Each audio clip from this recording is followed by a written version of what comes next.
Microsoft વર્ડમાં આપણે આજે આગળ શીખશું. માઇક્રોસોફ્ટ વર્ડ ઓપન કરું છું. માઇક્રોસોફ્ટ વર્ડમાં છેલ્લે આપણે પેજ નંબર સુધી જોયું હતું. આજે ટેક્સ્ટ બોક્સથી શરૂ કરશું. આગળ ટેક્સ્ટ બોક્સમાં ક્લિક કરી અને તમે સીધું આમાંથી કોઈ પણ ટાઈપનું બોક્સ બનાવી શકો છો. રેડીમેડ બોક્સ ઘણા બધા આપ્યા છે. આવું સાદું પહેલાં બોક્સ લાવું તો અહીં સીધું તમે ટાઈપિંગ કરી શકો છો. બરાબર. પછી આ બોક્સ ઉપર ક્લિક કરશો એટલે છેલ્લે જે આ ફોર્મેટ મેનુ આવશે, આ ફોર્મેટ મેનુ જે છે છેલ્લે આ બોક્સ ઉપર ક્લિક કરશો એ શેપમાં તો એવું જ છે સેમ. બરાબર. આ અક્ષરને આપણે કલર અહીંથી સ્ટાઇલ દેવી તો દઈ શકો, કલર બદલાવો તો અહીંથી પણ બદલાવી શકો છો, અંદર કલર બદલાવો તો અહીંથી તમે જે કલર ફિલ કરવો હોય કરી શકો છો. આ બધું આપણે જે શેપમાં શીખી ગયા એવું જ મેનુ આવશે. ત્યાર પછી ઇન્સર્ટમાં જ ટેક્સ્ટ બોક્સમાં આવું ડિઝાઇનવાળું સીધું જોતું હોય તો એ પણ મળી જશે. એમાં આપણે ટાઈપ કરી શકીએ સીધું જે તમારે કરવું હોય. બરાબર. તો થોડુંક રેડીમેડ ડિઝાઇનવાળું બોક્સ આવી જશે. જે જોતું હોય તમારે લઈ શકો છો ટેક્સ્ટ બોક્સ. પછી વર્ડ આર્ટ સ્ટાઇલવાળા અક્ષરથી લખી શકો છો. જે સ્ટાઇલવાળા અક્ષર જોતો હોય લઈ અને તમારે જે લખવું હોય એ લખી શકો છો. એ લખ્યું હોય એને ઉપાડીને તમે ગમે ત્યાં મૂકી શકો છો. એમાંય સેમ ફોર્મેટમાં શેપ જેવું મેનુ આવશે. અક્ષરની સ્ટાઇલ ક્યાંયથી બદલાવી તો બદલાવી શકો છો. અહીંથી ડાયરેક્ટ ચેન્જ થઈ જશે. ત્યાર પછી ઇન્સર્ટમાં ડ્રોપ કેપ માટે એક ફકરો જોશે. એટલે હું એક પેરેગ્રાફ જેવું એમને ડેમો ટાઈપ કરી નાખું છું. ત્રણે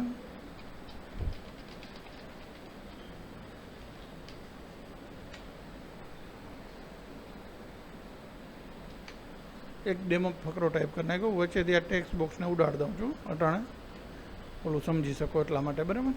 હવે આ પેરેગ્રાફમાં રાખી અને ડ્રોપ કેપમાં જઈ અને ડ્રોપ આપીશ તો પેલો અક્ષર મોટો થઈ ગયો, 3 લીટી જેટલો મોટો થઈ ગયો છે.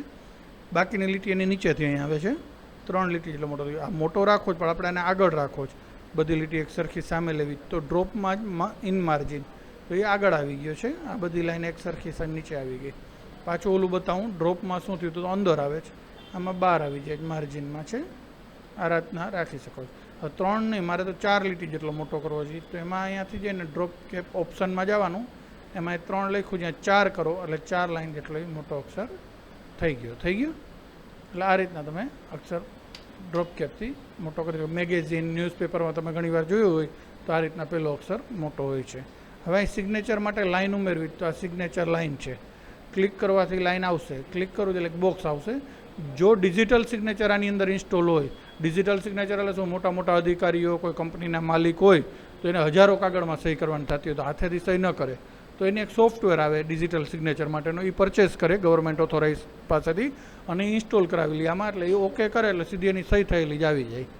આમાં અત્યારે ન હોય આપણે સોફ્ટવેર એટલે લીટો આવશે કે તમે સહી હાથેથી ફિઝિકલ અહીંયા કરી શકો છો. રેડી. આ લાઈન આવી જશે. સમજાઈ ગયું. એ આ સિગ્નેચર લાઇનથી આવ્યું.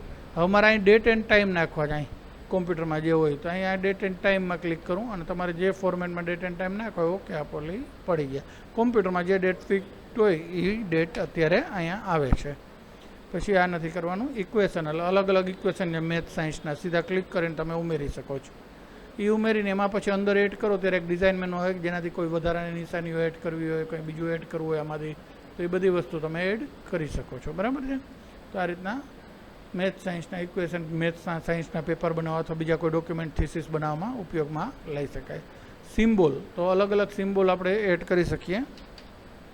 સિમ્બોલમાં જઈ અને અહીંથી ડાયરેક્ટ આ સિમ્બોલ, ટેલિફોનનો સિમ્બોલ, કાતરનો સિમ્બોલ અથવા બીજા કોઈ સિમ્બોલ જોઈએ તો મોર સિમ્બોલમાં જો ડાયરેક્ટ આવી જાય તો ભલે, ન આવે તો એરોમાં ટીક કરી ડબલ્યુવાળામાં જવાનું. આ ડબલ્યુવાળા જે છે વિંગ 2 ને 3 એમાં ઘણા બધા સિમ્બોલ છે. તમને ગમતા સિમ્બોલ આમાંથી લઈ શકો છો. પ્રિન્ટર, માઉસ જે તમારે લેવા હોય તમે એડ કરી શકો. ટેલિફોન. પછી એને મોટા કરવા હોય તો અક્ષરની જેમ સિલેક્ટ કરીને આપણે હોમમાં જેમ કેમ અક્ષર મોટા કરીએ એમ મોટા. ચિત્ર નથી, કેરેક્ટર જ છે અલગ ટાઈપના.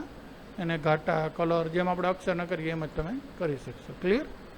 સમજાઈ ગયું. ટેક્સ્ટ બોક્સથી કરીને આપણે સિમ્બોલ સુધીનું કર્યું. આ ઇન્સર્ટ મેનુ કમ્પ્લીટ થયું. આજ પૂરતું આટલું રાખીએ. કરી લ્યો પ્રેક્ટિકલ.